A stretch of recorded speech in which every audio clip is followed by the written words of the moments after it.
welcome. I'm a vocal coach based here in America, in Maryland, and today we're going to be looking at some Jacksepticeye singing clips and also some voice character clips.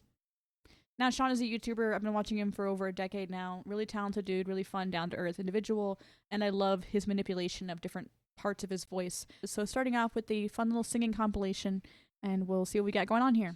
Oh, that's the Irish national anthem. Never meant to make your daughter cry. You do not have the fucking green key. Starry, starry night. Nice. Paint your palette blue and gray. Baby, don't hurt me. All right, already some really fun stuff there. Obviously, that was more of like a meme video with the Starry, Starry Night.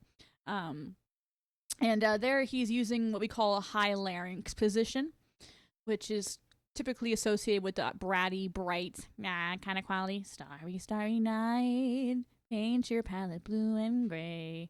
So your larynx is that bump in your throat, often called the Adam's apple. This is a model of it right here. I'll be pulling out this lovely friend many times throughout this video, so keep an eye on this guy. We'll talk more about what's going on here, but essentially what happens with the high larynx is that the larynx lifts up, we get a smaller space at the top of the throat, therefore we get a shriller, brattier quality of voice, a cartoony kind of quality of voice, often associated with memes, jokes, characters. So, If you love me, let me go.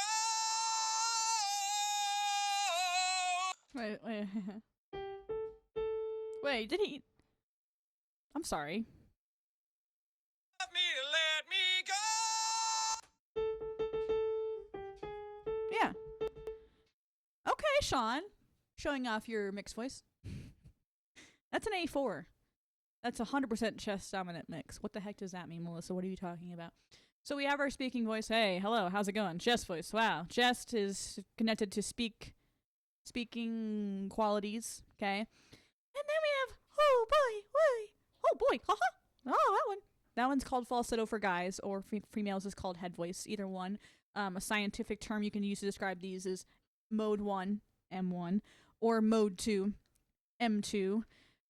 Here, what Sean does is he takes a little bit of that falsetto to his chest voice in order to stretch it higher, because most male singers don't take too much chest voice above around an E4. They just don't do it. He went up to an A4, meaning that he went up into what we call a mix. A mix is a blend of speech and also, that one. He took that thinning quality into his speaking voice and go! And then suddenly you have an A4 in a male voice, which is pretty cool. His is much stronger than the average mixed voice, so you would call that a chest dominant mix because it's more thicker.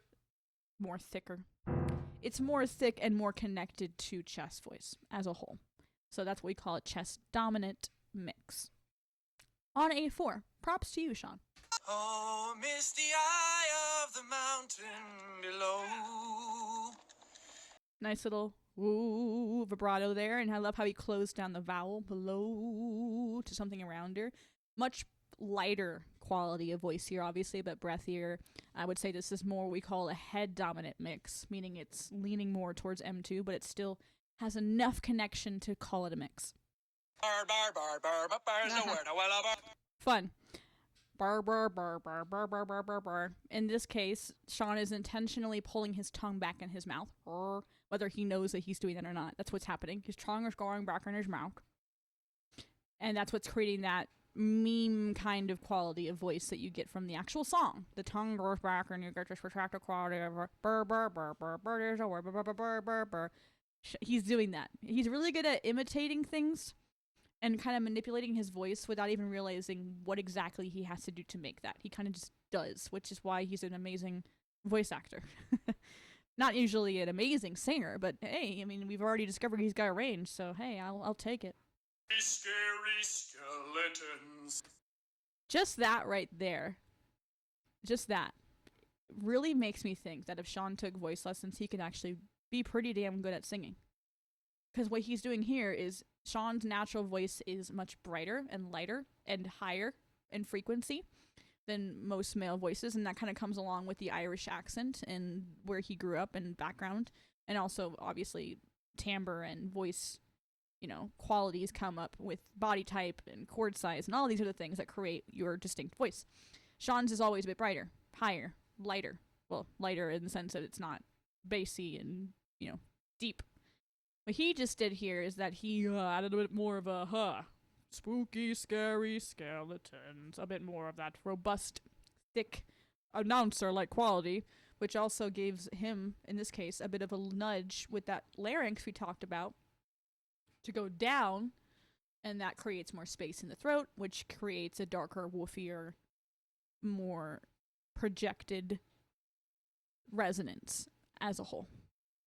Riding around the mulberry bush, the monkey chased the weasel. Monkey thought it was all such fun. Pop goes the knick-knack, patty. Hold on. Chased the weasel. Monkey thought it was all such fun. Pop goes... Yeah, I'm debating now. There's a bit of a growl there towards the end. I'm not sure if there's, I think, 3 distinct kinds of growls.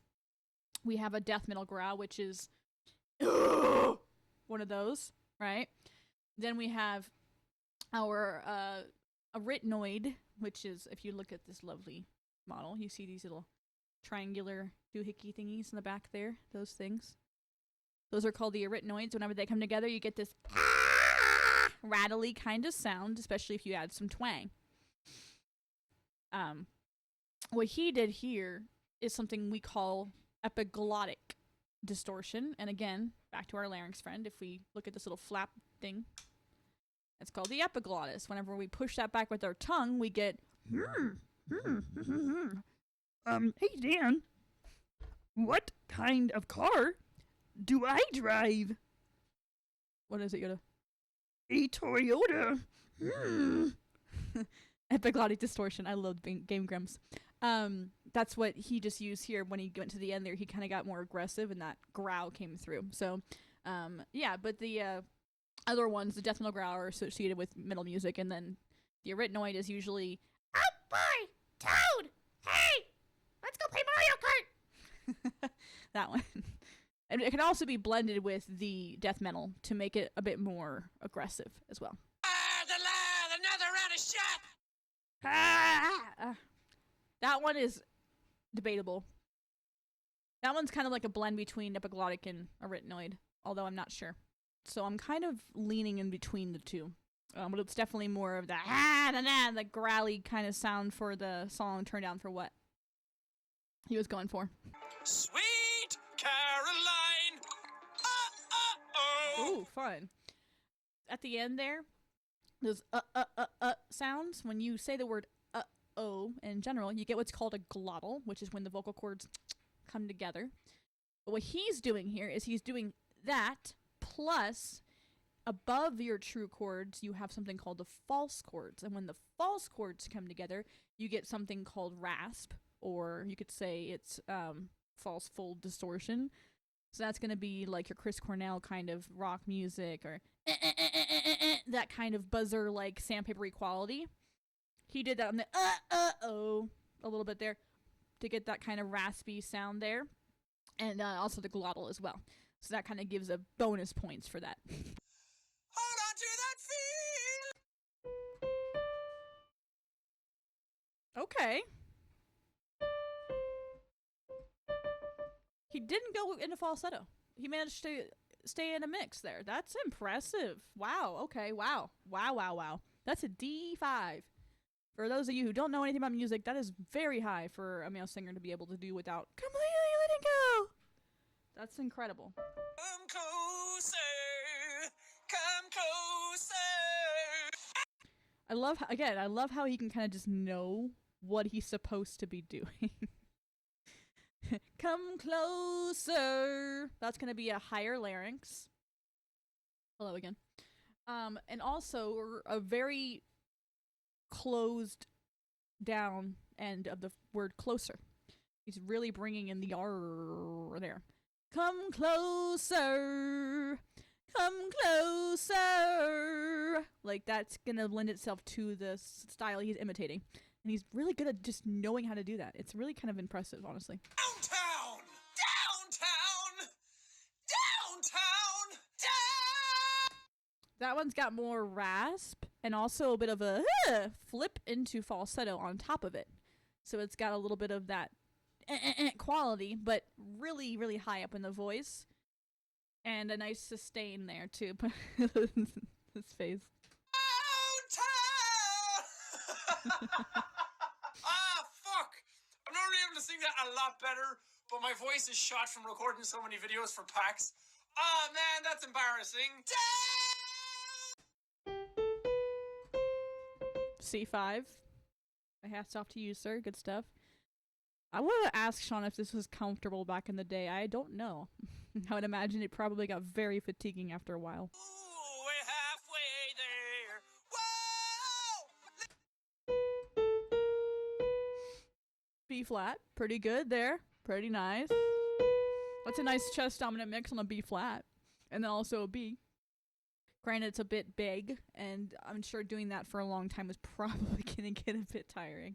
But hey, that's a cool, grounded sound in a very high part of his voice. I like it. Really, really solid strength there, Sean. I don't know if, again, I don't know how this feels. And the number one thing I would say for singers in general, or anyone who's doing vocal work, is physical fatigue and soreness and hoarseness and pain are never something we really want to continue to push through. If you're doing something very new in your voice, being tired is valid because it's a new muscle. We are, at the end of the day, using muscles. But if we're doing something for years and years and years and years and years, and it's still tiring and it's still fatiguing and it's, or I should even say like more than like a couple of months, and it's still fatiguing and it's still tiring to you, and then it becomes sore or painful or uncomfortable, obviously we don't want that. So while he can sing these really, really strong high notes, and I'm not hearing a lot of like distortion or gripping with them, I would want to ask him if it was comfortable for him to be able to do that, because that's pretty impressive, not gonna lie. Timmy is an average kid who no one understands. Mom and Dad and Vicky always giving him command. That's actually, again, not bad. Not bad at all. Again, I really do believe if Sean had some coaching, he could do a lot with it. He really could. He's not a bad singer by any means. He's not a great singer, but he's not a bad singer. He has decent control, great control of resonance and distortions and stuff like that. The stylistic stuff is really cool. He has vibrato.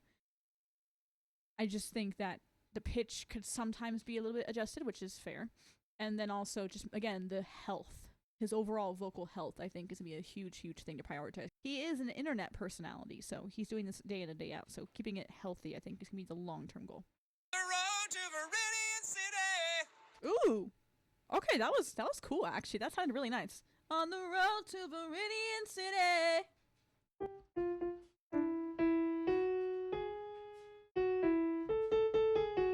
That was a really balanced mix. I think that was one of the first times I've heard him mix an A, where it didn't sound like he was just yelling.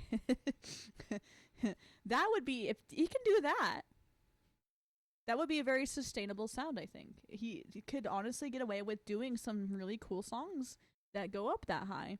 If he can do it just like that, that's cool. He's got a nice control there. I think that's actually a Star Bomb song. Am I correct? I'm pretty sure that's a Star Bomb song he's singing.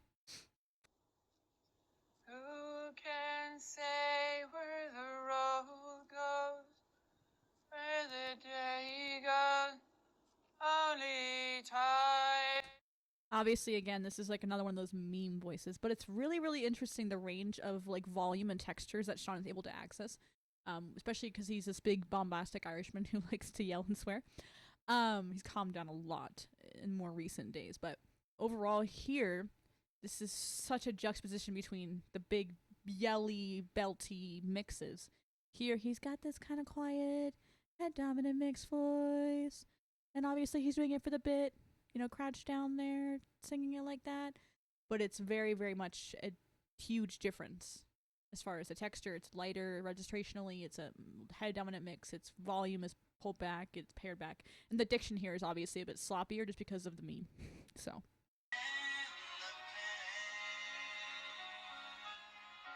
could this happen to me? I've made my mistake. I don't know what Superfruit is doing here. Hi Mitch. Hi Scott. Anyway, back to the last clip though. That was actually really impressive. I love, again, he's probably getting a lot of this technique from imitation, which he's really good at imitating. But instead of, how could this happen to me? It doesn't work. It's just not, it doesn't work right. It doesn't sound right. May, I made my mistakes. You open that up to be able to get that kind of power and that strength there with a bit more ease and not having to use so much effort with an E vowel. It's really good at that. And that was actually a really nice belt too that he did there. That was actually pretty nice. Pretty nice chest dominant mix as per usual. What is that? That's a F sharp. Yeah, that's pretty good. Sean! My dude! Falsetto up to F sharp! Bro! In a world so wrong.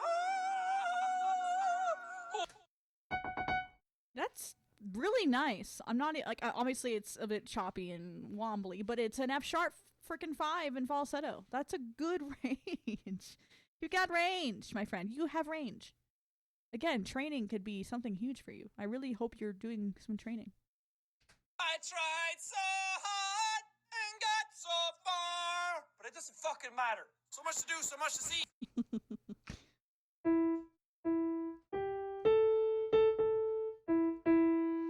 Pitchy, but again, A4.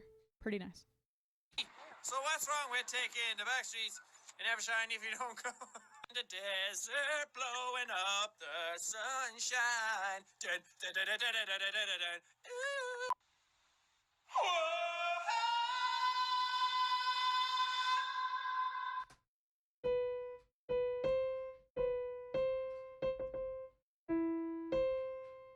That's a minor 6, up to C5 in a full-on belt. There's a C sharp. I compare you to a kiss from a rose on the grave. Ooh, the more I get from you, the stranger it feels, yeah. The Wookiee. Oh, what is that? It's like a uvular trill. Ooh. The uvular trill. The uvular trill. So your uvula is that little thing that hangs in the back of your mouth, and it activates your gag reflex. But whenever you can manipulate it with some air and also the tongue, you get this cool little rattly sound. It's really cool. He just did a really good Wookiee with that. That was great. We will rock you.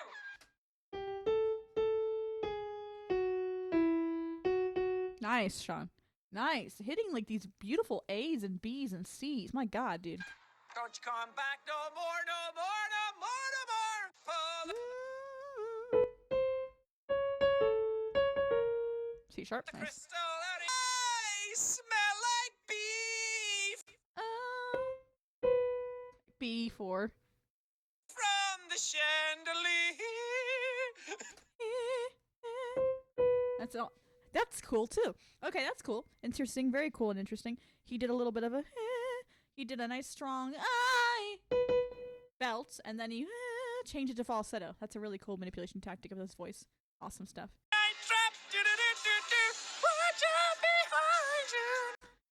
I think if I was to work with Sean, the number one thing I would work on is strengthening his falsetto and making it sound a bit more aesthetically pleasing.